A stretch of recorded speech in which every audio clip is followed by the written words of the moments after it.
Thank you so much for being here today. As you know, right, we'll be recording this session, so you see that little message up at the top, so just something to keep in mind. There are closed captionings, but you can turn on closed captioning. There should be a CC button somewhere on your screen. And of course, yeah, thank you so much for being here, for joining us. I know this is an interesting semester for everyone, but thank you for staying engaged even in this remote environment.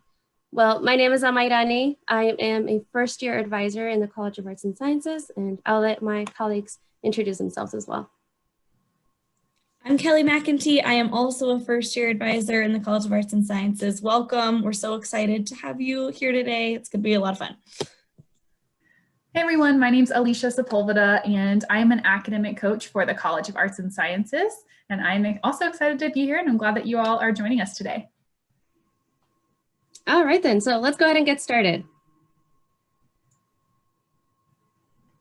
Okay, so first of all, we do want to cover that this presentation is generally just to talk about your transition into college and of course welcome you into the College of Arts and Sciences. So today in our overview, we're going to talk about the different things that are important to know as you are transitioning from high school or from a semester off into university.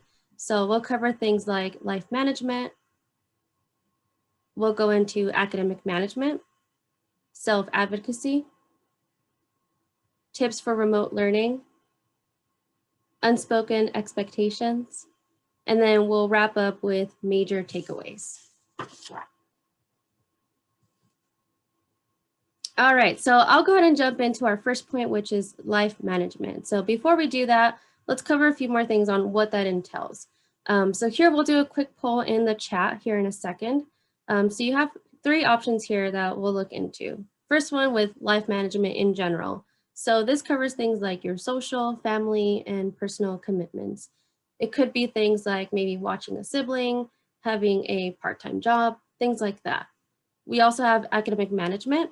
So this goes into organization, test prep, office hours, and doing well in classes. So everything academic, balancing that with the time that you're in class, the time that you spend studying, those kinds of things.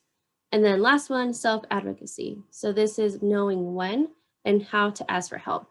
So with these three areas, which one do you anticipate will be the most challenging for you this semester? So go ahead and type that into the chat. You should find the chat if you just kind of scroll to the bottom and the doc will show up. There's a chat feature. If you click on it, it opens it up to the right.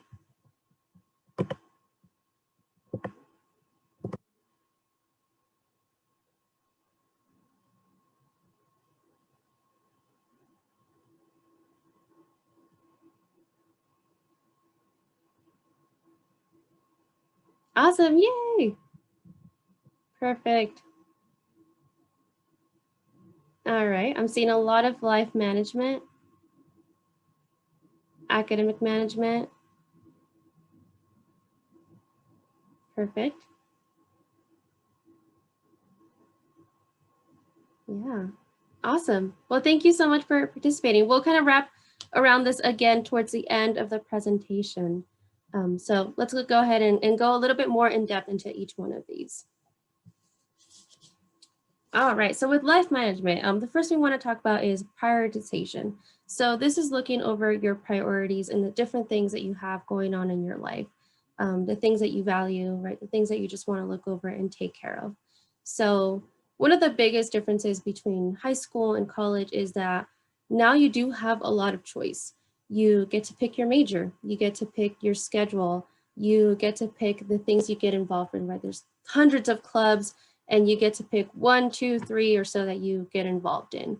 So there's a lot of choice in just the way that you start shifting your everyday life throughout the day, throughout the month, throughout the entire semester. Because of that, there's also a lot of choice in the way that you manage that. So there are different systems that you get to pick from, that you get to try and see which one works for you. So with these systems, you can use them in things like time management. So with time management, you are looking at different options just to see what might help you with that. It could be a planner, that could be a calendar, whether it's a digital calendar, maybe it's a physical huge calendar that you hang up in your wall so that it's constantly reminding you what things you have to get done. Maybe it's a to-do list, right? So it just depends on what works for you. You also have systems and things like sleep. So it's important to make sure that you have a clear day and night routine to see, right, that you're making sure you keep things balanced. Just the way that you put alarms to wake up in the morning, it's also important to put reminders of when to go to bed. Things can get busy very quickly, so it's good to make sure that you're still getting the rest that you need, right, throughout the weeks, and even as things get busy, that you're able to manage that. It's good to have a system in routines and habits, right? So things that, again, just work for you. That might be a routine in going to the gym twice a week. That might be just going for a walk every afternoon. And that really does tie in very well with self-care, which is our next point. Self-care is very important, right? Not that just that you're taking care of your grades, taking care of your responsibilities, but also being aware that you have a responsibility to yourself and making sure that you are prioritizing yourself as well. So these could be very basic things like brushing your teeth, making sure that you're eating enough throughout the day, or just that you're going for a walk, hanging out with a friend, right? Put that in your schedule. Like make sure you're meeting with people that are important to you, FaceTiming or Zooming people, all of that. So because of all these systems and all the different priorities that you have, it's also good to acknowledge that there are different ways to approach your goals. These systems may work for you, maybe they don't. So it's good to just be really self-aware of the things that are working for you and that aren't. So be able to just think critically about the things that you are feeling that they're supporting you, or the moment that you feel that something is not working, feeling comfortable to reach out to people around you. And right, if you don't know who to start with your academic advisor. All right, so now we'll jump into expectations. So first thing that we'll kind of cover is that expectations can change over time. Your priorities can change over time. As you're taking classes, as you're meeting more people, as you start just generally going to clubs, organizations, or meetings, virtual meetings, you might just realize that your interests are different or that you find new interest.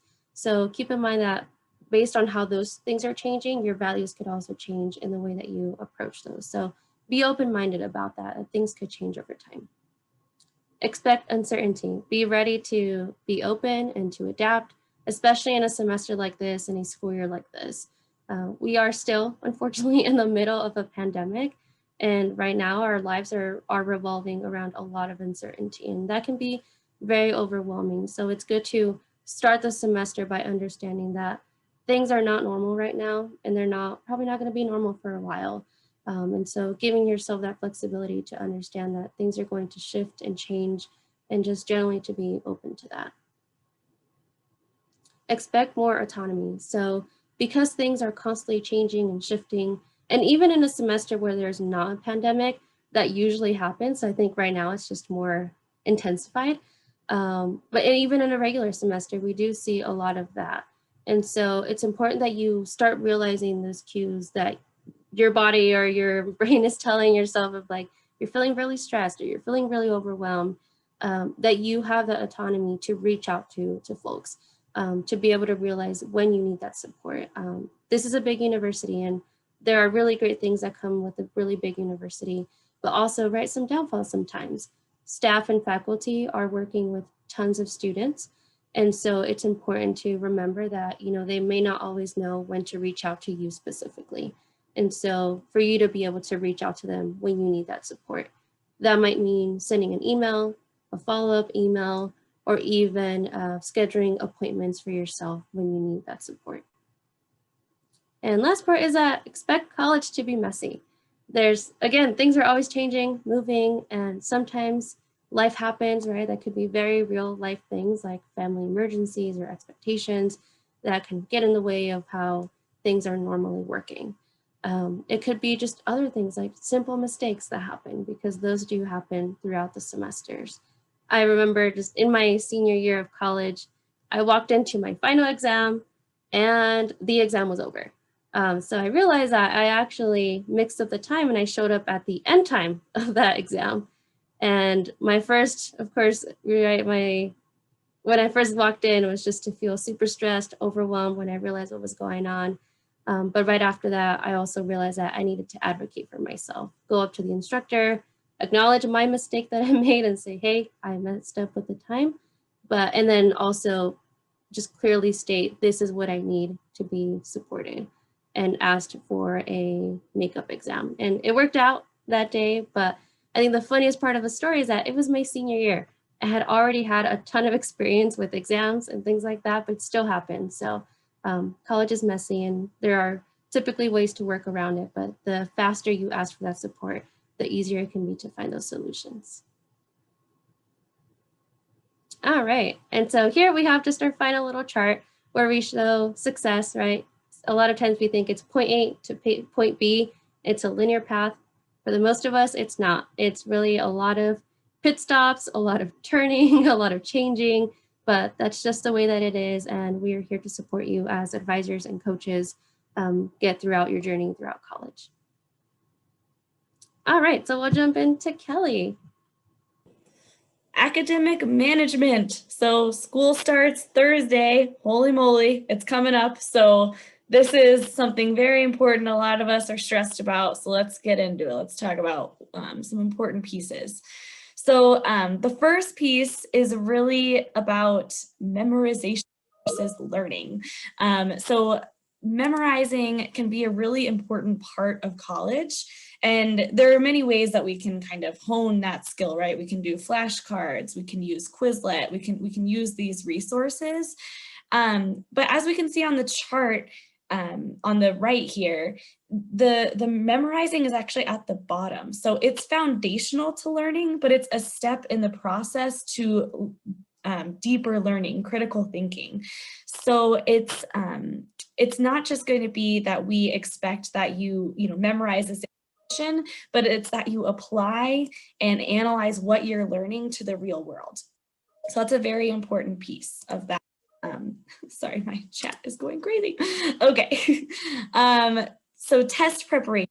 So this is going to look different, and you're going to need multiple strategies to prepare for a test.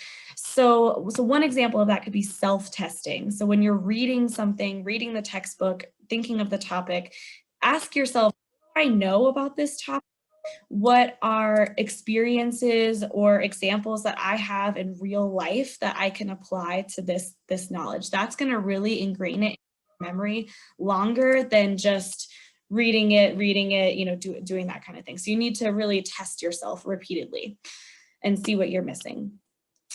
Make adjustments. So as Amarani was saying, your priorities are going to change.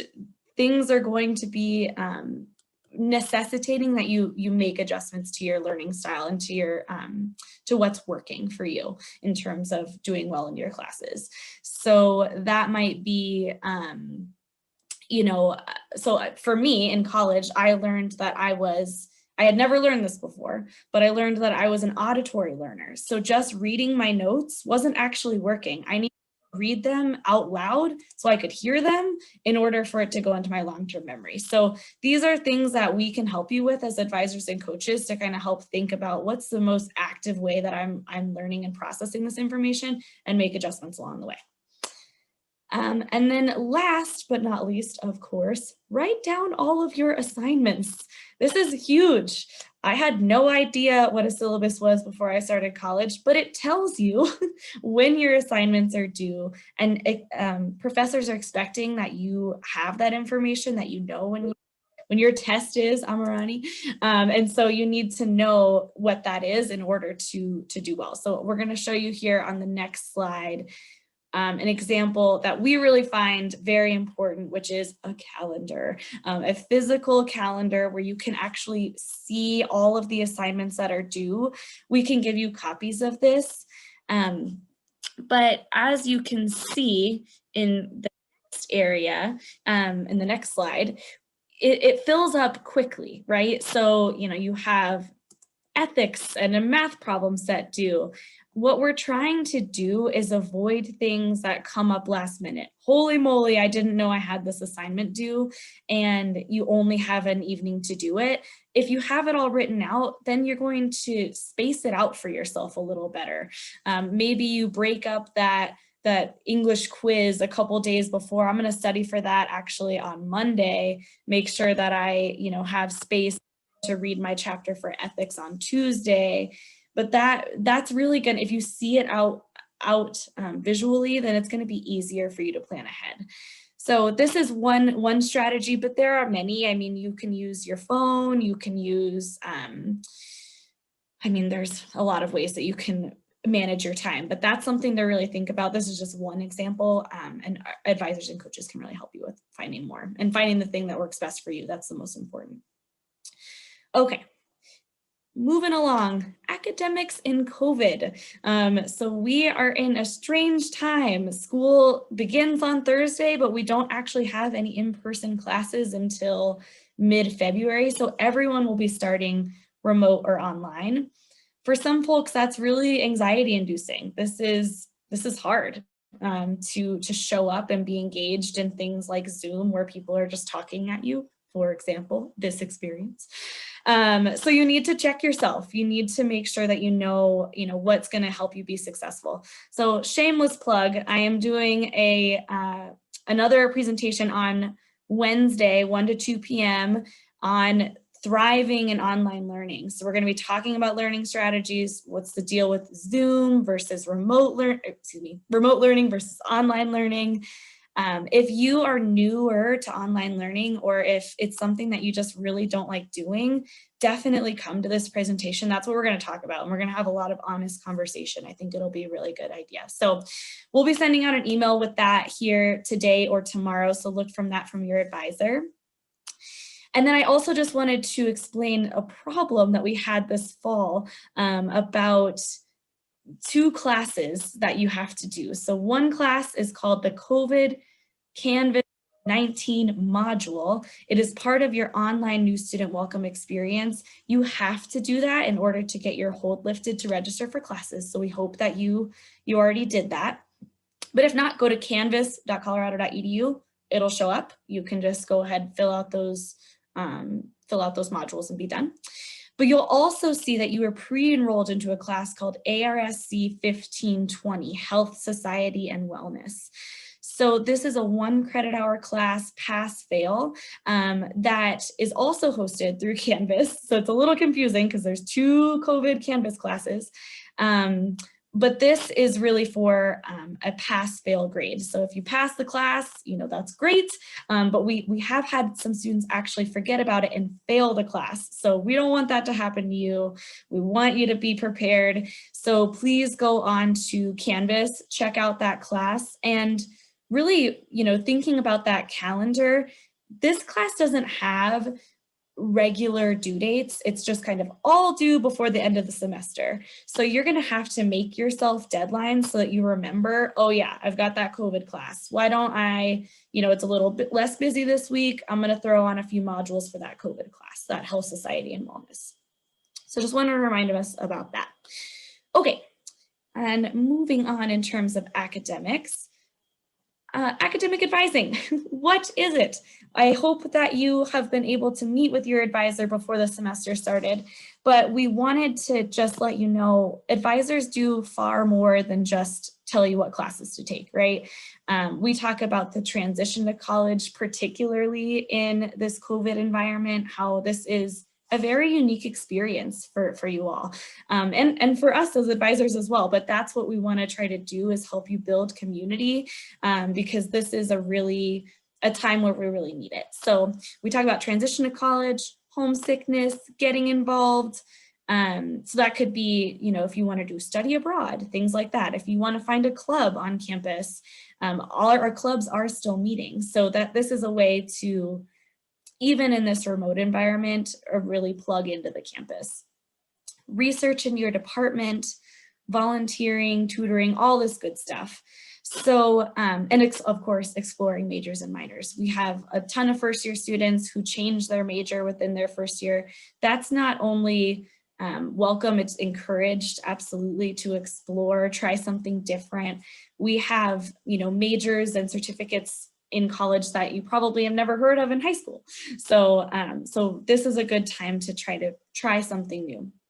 So we're not going to tell you what to do, but we're going to help you figure out your best options. So it's going to look like a lot of us asking you questions and really trying to get to the heart of who you are and where you want to go. And that way we can recommend, X, Y, Z. So, okay.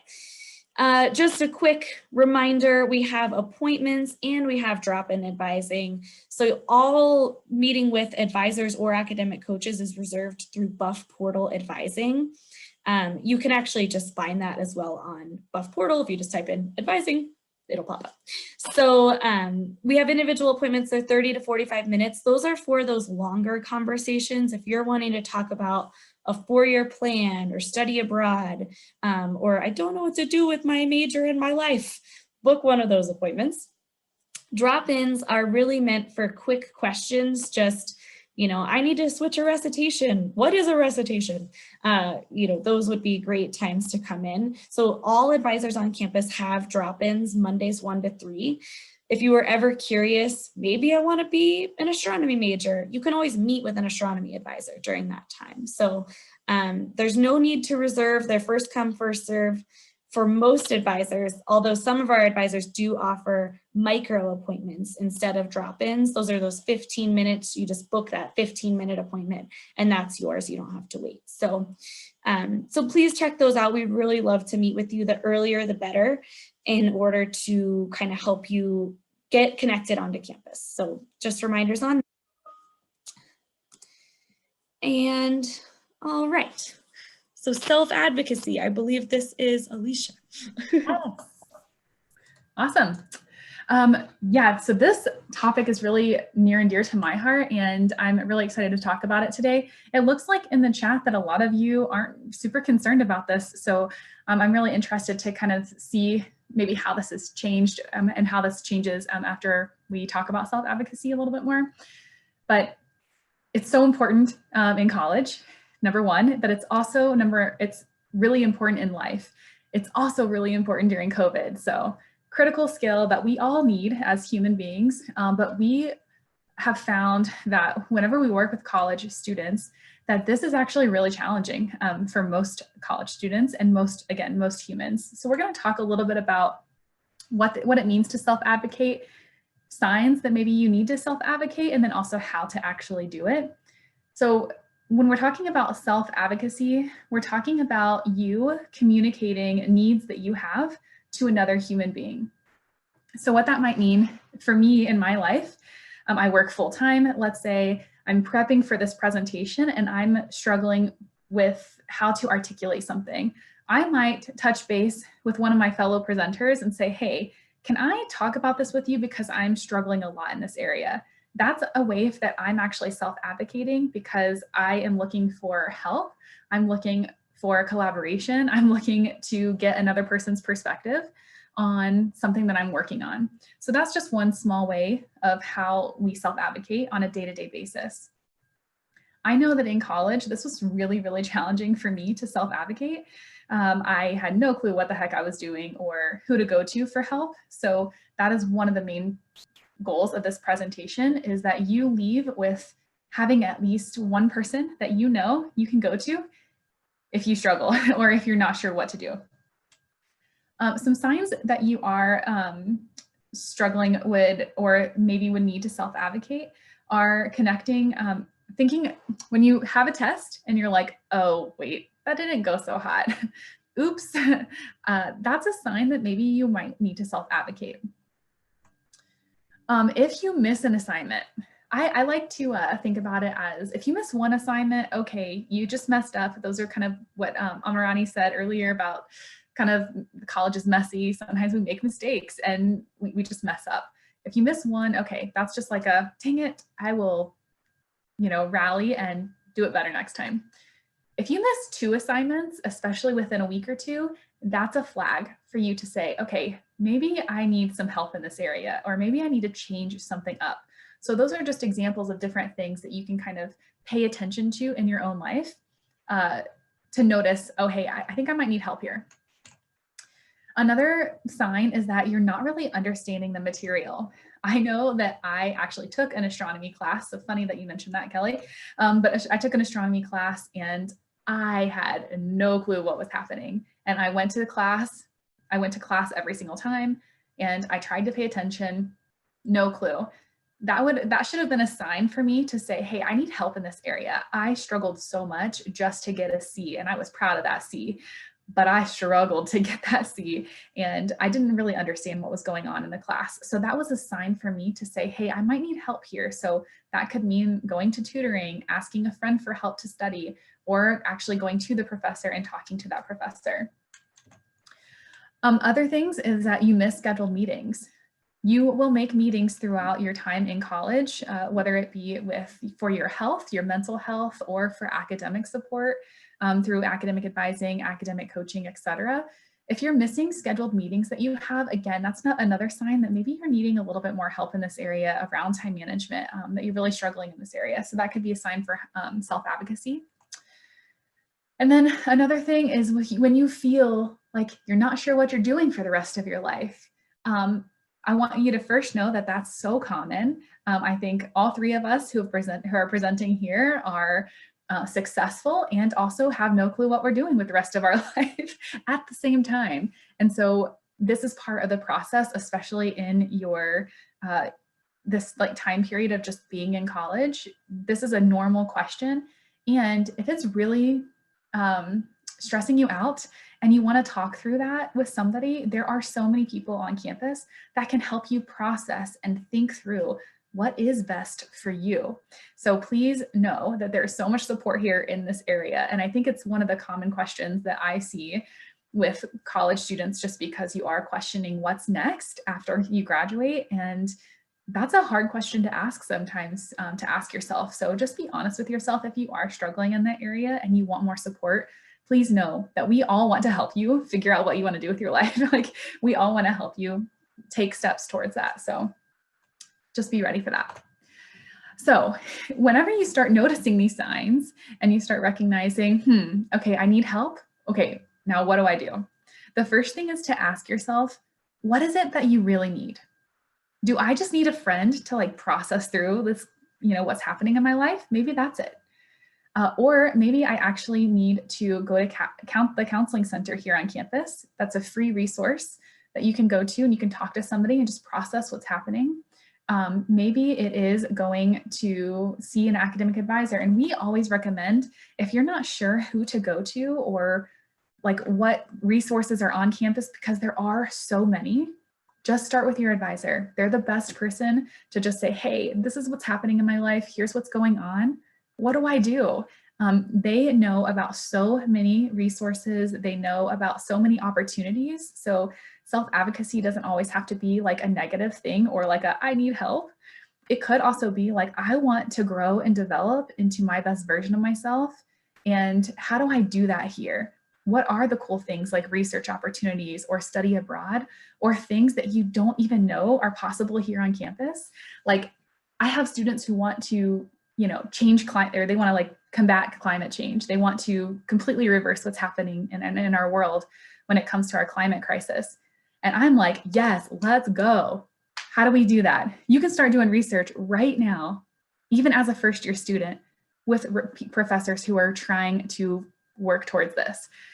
So there's just so many things that you aren't quite sure about or you don't know exist. And that's why we really want you to connect with your academic advisor and share what you want to do, because they can help you navigate and say, oh my gosh, you could do this, or this on campus now.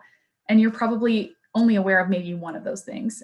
So they just have a lot of knowledge that they have accumulated working at CU. So please use them as a resource when you are uncertain, or if you're just excited and you want to engage in a way that's meaningful to you, talk to your advisor. The other main support here is your faculty member or instructor. And this, the best way to access your your faculty or your instructor is office hours. Now, we're gonna try this feature on Zoom, but if you can do like a little raise your hand, if you kind of know what office hours is, if you've heard about it before, you kind of know what it is. So it should be at the bottom of the screen. You should be able to, okay. Oh, so Kelly raised her hand. Awesome. Thank you. Anybody else? Okay, I'm seeing Amra. Can everybody else do that? I wonder. Oh, there we go. Okay, cool. So I'm seeing another hand raised. So you've seen that before. Okay. Thank you. Thank you. So I'll give it a couple more seconds to see if you can all do that.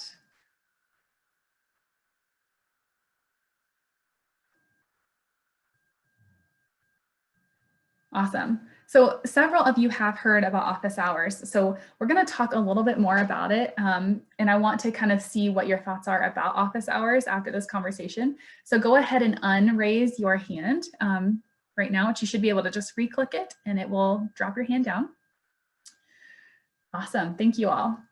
So office hours is a time that I think it brings up a lot of anxiety for the students that I work with. They're kind of like, oh, I got to go talk to somebody who's going to give me a grade at the end of the semester.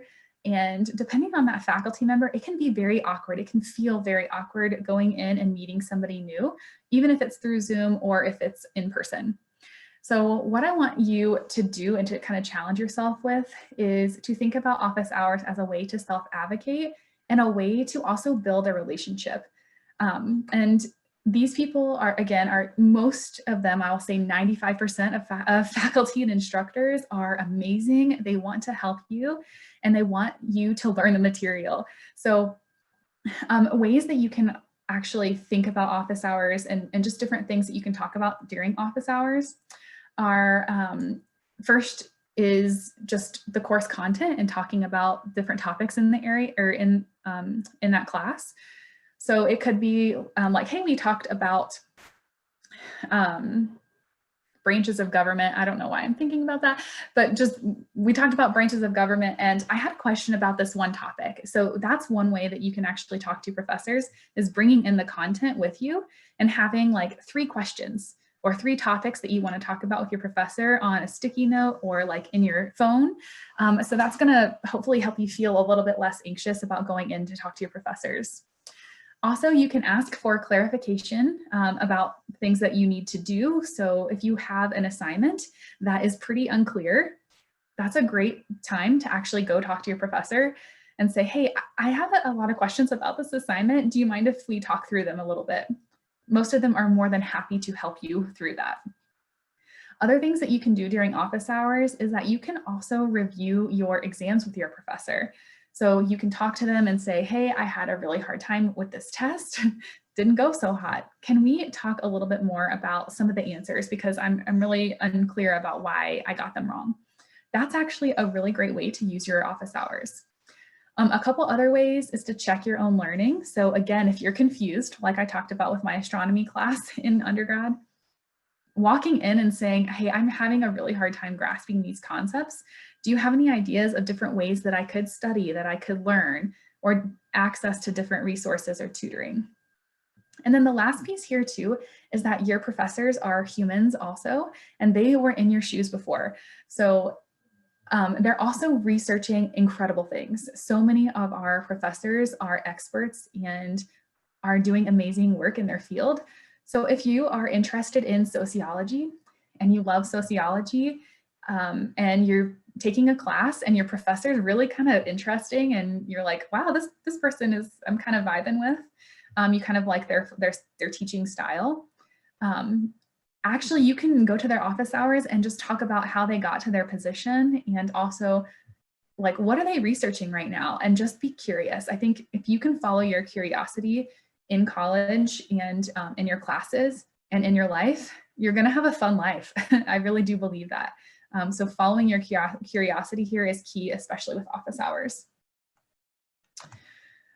Academic coaching is also another support service that we have on campus. I'm an academic coach, so think about it as a life coach for everything with your academics. So if you want to improve or grow in your time management or study skills or study habits, motivation, test preparation, anything like that, you have access to academic coaching for free as a student in the College of Arts and Sciences. You also have access to tutoring. There are a lot of tutoring options on campus. So if you're having a hard time struggling with the content, you have a couple different options. You can look at office hours and go talk to your professor directly. If that doesn't work, or it's like helpful, but you also want help around the content in a more one-on-one or group setting, tutoring is also an option. And then again, it's how to communicate those needs. So if you're not sure how to actually communicate what you need, or you don't even know what you need, start with your advisor. The number one thing, start with your advisor if you're unsure. So I'm going to just share a couple quick tips for remote and online learning, especially in college. This is going to be really critical. Depending on what your situation has been before college, I do want you to reflect on when you have been most productive during COVID and what challenges you've experienced in COVID that might kind of creep up this semester. Here are 4 different ways that we hope that can help mitigate some of those challenges. So the first one is your space. Your space is going to be critical in your success. If you at all possible can create your own space, your own workspace, this is where you are productive. I know for me, it is at my computer. If I go into my living room and I take my laptop and try to work in there, it's not gonna happen. I have a dog, I wanna snack all the time, you know, I just get distracted, I wanna watch Netflix. I can't do Netflix in my room. Well, I guess I could, but I'd have to like, you know, work a little bit harder at it. But setting up your space, your physical space, is going to be critical when it comes to your mindset and your effectiveness as a student. Also, getting rid of your phone in that space is really helpful. Like I actually put my phone on the other side of the room when I'm working, just so that way it doesn't distract me. The other piece here is communication. Again, communicating your needs and communicating with your faculty member if and when things come up. So many things can come up in college, but especially during COVID, there could be some health things happening, mental health, and also just life happening. So make sure that you're communicating that with your professors when and if you need to.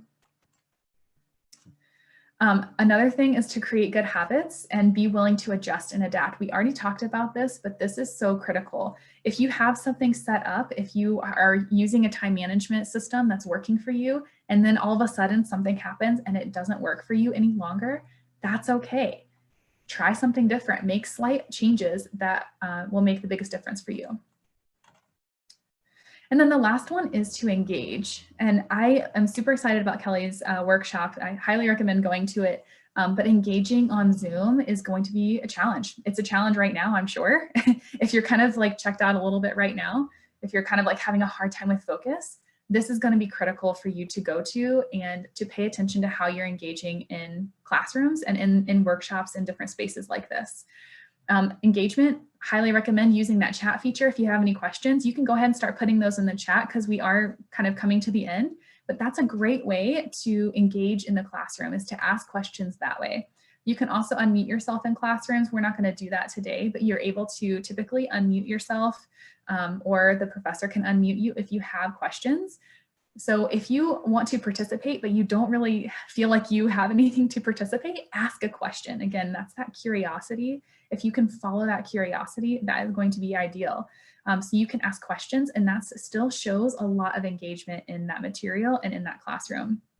And then the other piece here is to engage in your life as much as possible. So for me, that means engaging with my friends, and it's been hard during COVID and during some of the restrictions to hang out with people. So like even yesterday, I got to hang out with a couple girlfriends and we hung out on Zoom, and it's not ideal, but I still got that really good energy and I got to hang out with them and we got to, you know, connect in a way that was really meaningful still. So do your best to try to engage when and where possible. For this piece, we want to also talk about unspoken rules, and I see a couple questions also coming in, so we're going to get to those in a couple minutes. Again, feel free to continue to start asking some of those questions. So unspoken rules are things that we expect you to do or expect you to know that you may not know quite yet, so please pay attention. For this one, it is include your email signature. In your email signature, you want to have your student ID and your student email in your signature.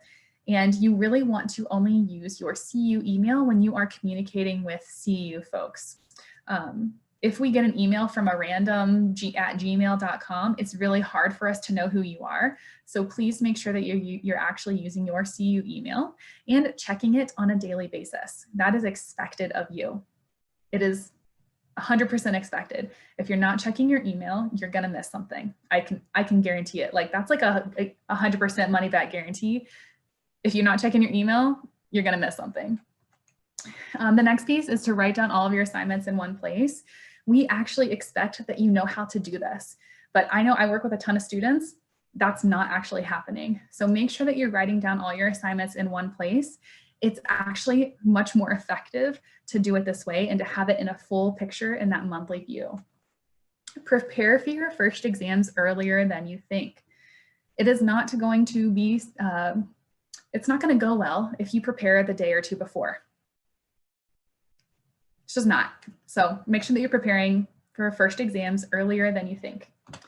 We expect that you are going to ask for help. We want you to ask for help, but you have to actually ask for help. If you're not communicating to us, advisors, coaches, faculty member, anybody here at CU, if you're not asking for help, we don't know. We think you're actually really good. And we're going to assume that, which to me is not like the best, model, but that's kind of how we have to operate in this large institution. Challenges are going to arise. So connect with your advisor when we do. I hope that you get that. I think you did. We've talked about it a lot. Advisors, faculty, and staff don't work on weekends. We have a life too. And no, we do though, mostly. So nights and weekends, we typically don't work. And that means that if you email us at 5:30 p.m. and you're kind of freaking out, we might not actually see it because I actually don't check my emails at all unless I'm working. So just be mindful of that. Some faculty do work on the weekends, but their hours are a little bit more flexible in how they operate. And then the last thing is that we expect that you are going to share your goals. We want you to share your dreams. We want you to share your goals. But if you don't, we cannot help you reach them.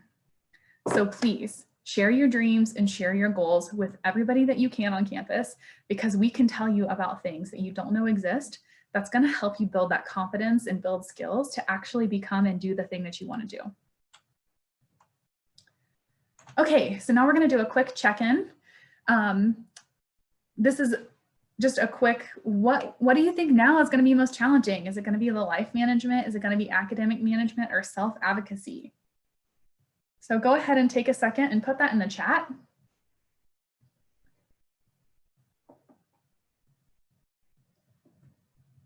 And Izzy, I see your question. We'll get to in a second. Okay, so self-advocacy now and academic management. Okay.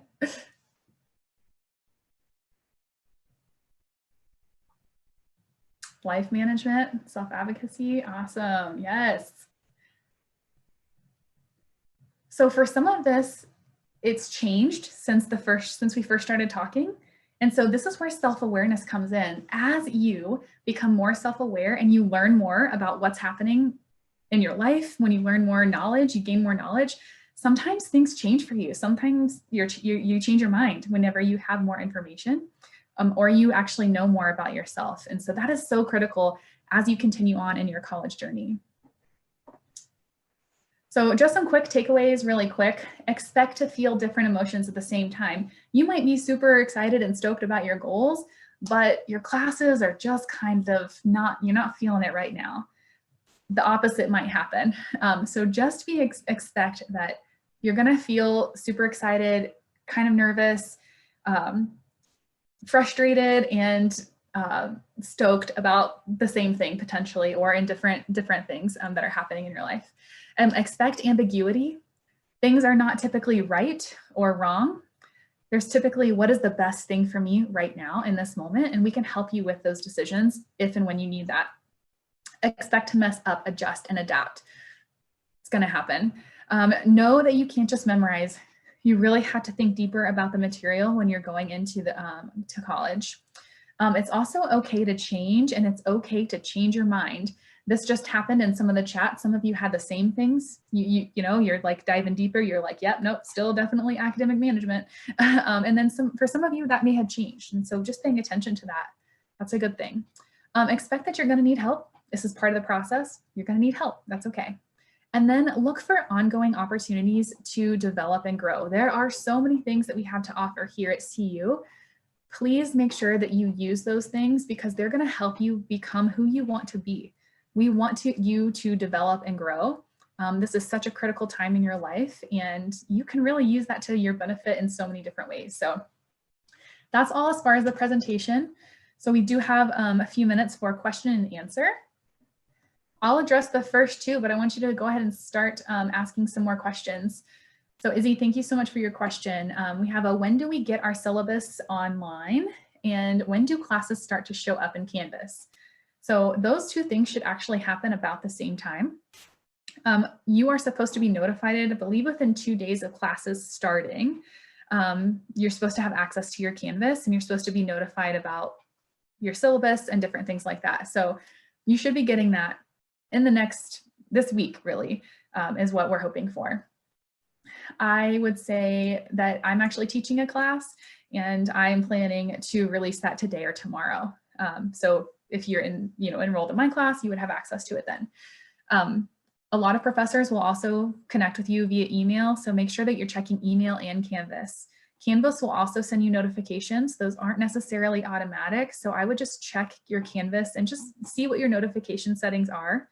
I like to just put them all on, but you make sure that you're also checking your email at the same time. You're going to be using Canvas a lot. So go ahead and get familiar with that. And some of your professors may already have some of those in there. When Canvas is up, you typically also have access to your syllabus at the same time. Cool. I'm going to let somebody else answer this. When would we need our textbook by? Y'all have insight? It's a great question, really, because it does actually depend on the class. So from a student myself at one point, right? It really depends on the class. You're going to go to class, the professor's going to say, these are the required texts, these are the supplemental texts. And for some classes, you're going to need that textbook right away. When you go to your next class, you have an assignment due, so you need it right away. Other classes, maybe you don't need that textbook for a couple weeks. So I recommend normally go to class the first 2 days, attend the classes, make sure you actually like the classes that you're attending.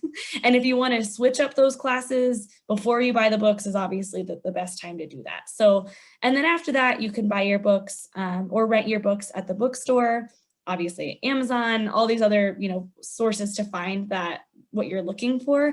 But I would triple check with your professors. Do I actually need this book? When is my first assignment due?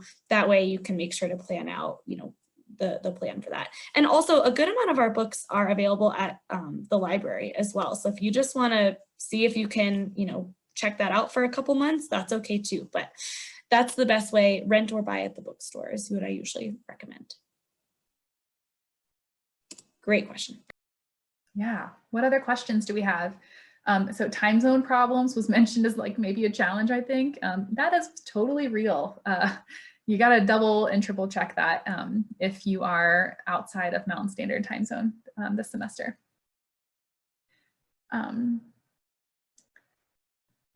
Okay, if I am studying from my home country, do I order the books? My quick answer is yes, but definitely.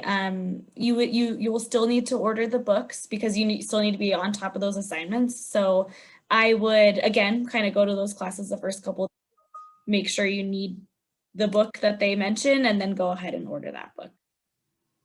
Yeah, I think there are also options to have like digital copies of the book or buy them digitally. So if shipping cost is an issue or just shipping in general taking a long time, there may be options to just buy it online. Is the campus open for us to tour around and find our buildings? You can definitely walk around on campus. I would make sure that you wear a mask because I do believe that that is a mandatory on campus.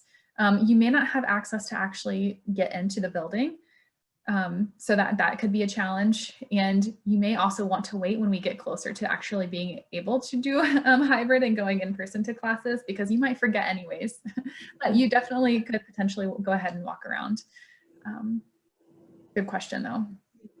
There's also the campus map resource, and that one's pretty good as well. There's a tool there called Wayfinder, and so you could type in different buildings and it will show you a path of how to get from different places. So if you have back-to-back classes from one building to another, it can kind of show you what path you can take and the fastest one. So again, it is digital, but that might be an option for some students as well while you're waiting to get to campus or somewhere closer. All right, Cassidy asked, and do all the professors record their lectures? No. You have to really ask for recordings. You can always ask that first day during your first class. I would just ask, hey, will these be recorded? Will we be able to access recordings? Yeah.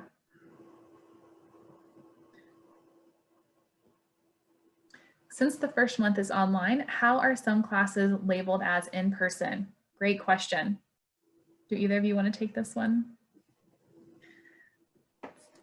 Sure. So they will be in person is the best answer we can give. We were hoping that classes would be in person, but Boulder County is still, well, I guess they're level orange now, but they were level red at the time that they needed to make the decision on what to do for spring classes.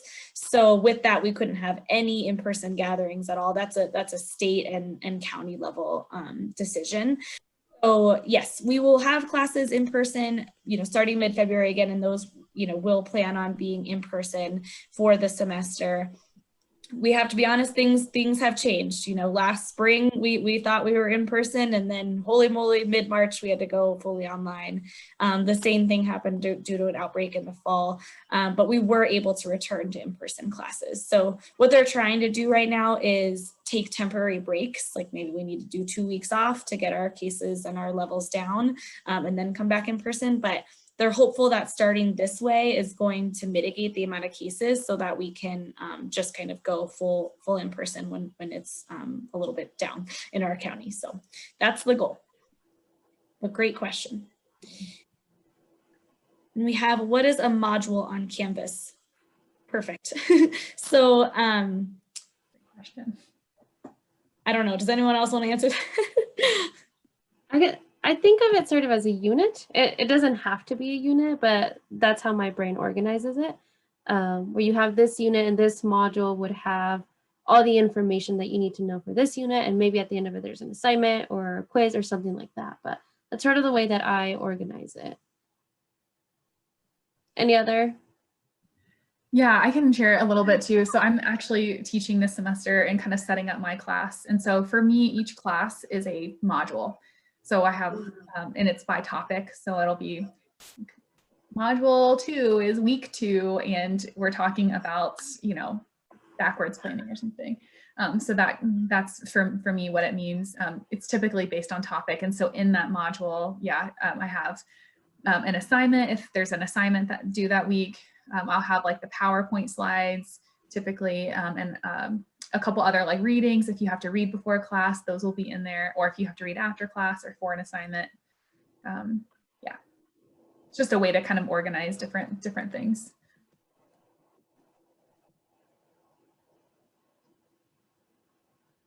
Okay, not all of my classes show up on Canvas yet. Is there a reason? Yes. Some people aren't releasing their Canvas until the day before classes. I would say if you don't have access the day before, I would email your professor. If you haven't gotten any communication from them at all, it's okay to email your professor. And you can find that on classes.colorado.edu. You should be able to find your instructor. If their email isn't linked to that class, you can Google search. I do CU Boulder and then copy and paste that professor's name and find their email. Totally okay, not weird at all. Reach out to them if you are uncertain. This is a weird time and they should be really proactive in this communication. But it's okay right now. It's pretty common to not hear or not have access to some of the classes in Canvas. Again, I would say the day before classes start, you can start kind of being like, okay, let me reach out to them and see what's going on. What if some classes switch to in-person in February and I'm in my home country? Okay. If they do in fact go in person, you will be expected to be here in person, is my understanding. So if that is a concern for you, if you are in your home country and you may not be able to get back in person, you might want to go ahead and switch up some of your classes. And if you are concerned about open like space available in some of your classes, this is a great example of connecting with your academic advisor. Anything that they should be prepared for that conversation with their academic advisor?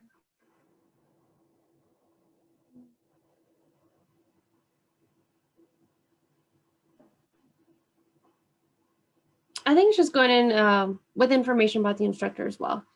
So if that does happen, like if the class was originally remote or asynchronous and then it's switching to in person, I think a lot of it too is connecting with the instructor, right? Or if the class is in person, but it's starting remote and the student's trying to work it out as remote, then yeah, connecting with them and seeing if that's an option. But I know, especially for international students, it could get a little bit complicated with visa status and things like that. So it's important to connect with the instructor, connect with your advisor, and connect with International Student Affairs Services. And just one last thing, if a class is set as in person right now, the expectation, I know we kind of said this, but is that it will be in person for the whole semester. So those aren't expected to change unless, you know, we have a major concern where it has to go remote.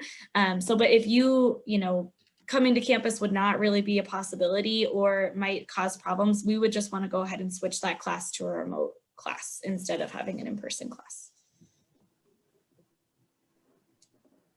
When is the last day to change your class? And if you are waitlisted, when was the last day you accepted? Perfect. So the last day to change a class, it's a great question. Let me actually look really quick. I don't know the day. Hold on. There are two deadlines. So we have an add deadline, which is the last day you can add classes. That's typically a week before the drop deadline. Drop is the last day you can drop a class without getting a W on your transcript or having any fees with that. I believe, Kelly, correct me if I'm right or wrong, I think the add deadline is January 25th and the drop deadline is February 1st. So sometimes students will keep track of the drop deadline, drop a class, and now they're below full time. They're like, oh, I want to add another one. It's like, oh no, it already passed. So keep track of both of those. The wait list, typically there is also a deadline of when those are canceled or when they're not rolling automatically anymore. Usually it tends to be around the add deadline as well. Yeah, but I would say maybe after the first week of classes, if you're not in a wait list, of course, really connect with the instructor and say, what are my chances of getting in? But it's always good to have a backup class, regardless, right? At the start of the semester, have a backup class ready just in case you don't get in. And I also put the link for the CU Boulder academic calendar. It is confusing. There's a lot of deadlines, but when in doubt, start there. And then you can always talk to your advisor too if you're not sure or it's not clear.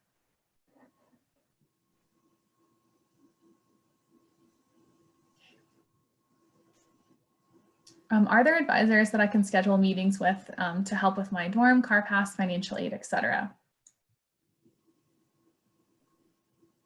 It's a good question. I think I would want to know a little bit more specifically about what with like your residence hall. But I would say probably starting out with your resident assistant, your RA, is a really good spot for some of these questions. And then financial aid is very, very unique to financial aid. So I would actually call the financial aid office. There's a general number. If you Google CU Boulder financial aid, there's a general number. They're pretty responsive on that number. I would say in the beginning of the semester, it does get a little bit busier. So I would actually try calling now. If you do have questions, I would call later today. You want to make sure that you have your student ID number available because they will ask for that question, or they will ask for that in order to speak to you about your specific situation. But you can just do a quick call and they'll answer any questions that you have about your financial aid, and it will be very specific to your situation. I know like advisors can kind of have some general conversations, and so can I, about financial aid, but they're so general because we don't know your unique situation, and financial aid is the only person or the only community that has access to that specific information. Yeah. See a question about for the hybrid in-person and online remote, is it online all semester for some students?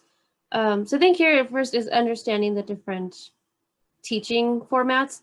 So if it says in-person or hybrid, right, it can mean different things. So online, that typically means the class is some sort of, right, it's virtual and the materials are online, but there's no meeting time, meaning it's asynchronous. So you're not meeting with your instructor or your class at a specific time each week.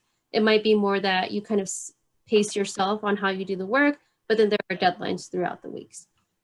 Remote, that means there is a meeting time. So even though it's still online or you're meeting through Zoom, there is a meeting time. You're expected to meet with your instructor or the class, maybe like 2 times a week, 3 times a week at a specific time. If it's in person, right, then you have that in-person component and you go to the room that is on the class details. Hybrid, if it's hybrid, then you have like, it could be in-person / remote. So it's really up to the instructor, the way that they format it. That might mean that some weeks you do go in person, but it may alternate, right? So maybe like twice a month you go in person, but then the other 2 weeks you do the class online. It could also mean that for some students, they could just have it fully online if they need to, right, for health restrictions, things like that. But I think it's important to check your email, check the Canvas information, because usually they will tell you what that expectation is with the format of the class. Also a great example of when in doubt, email them. If it's not clear to you, it's probably not clear to other students. So think of it as like you're helping other people by asking this question.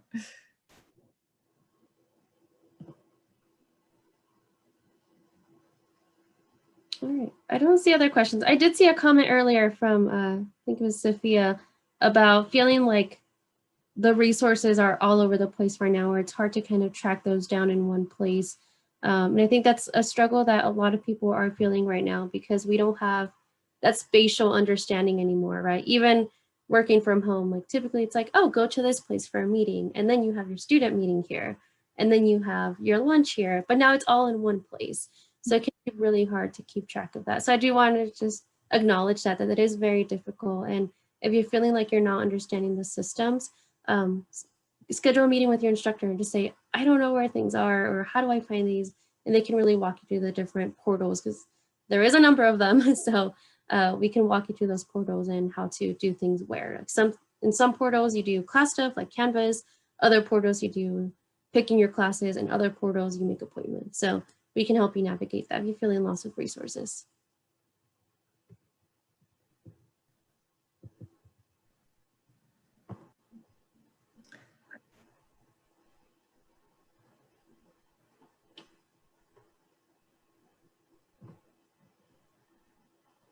Stay on for a couple more minutes if anybody has any questions, but we can kind of wrap up this point. Thank you all so much for joining and being so engaging. I really appreciate it. And this is exactly what we want you to do in your classes, you know, to ask questions and to, yeah, just be engaged. And I really appreciate that. We have noticed it, so thank you. Yeah, thank you so much. It was great having you all here. And also just to note that engagement looks different for different students. For some students, that means having the camera on all the time. For other students, it means being active in the chat. For other students, it's being active in class discussions in a virtual format, right? Maybe it's a post or something like that. So thank you for being engaged with us in the way that works for you. And hopefully we can continue that throughout the semester.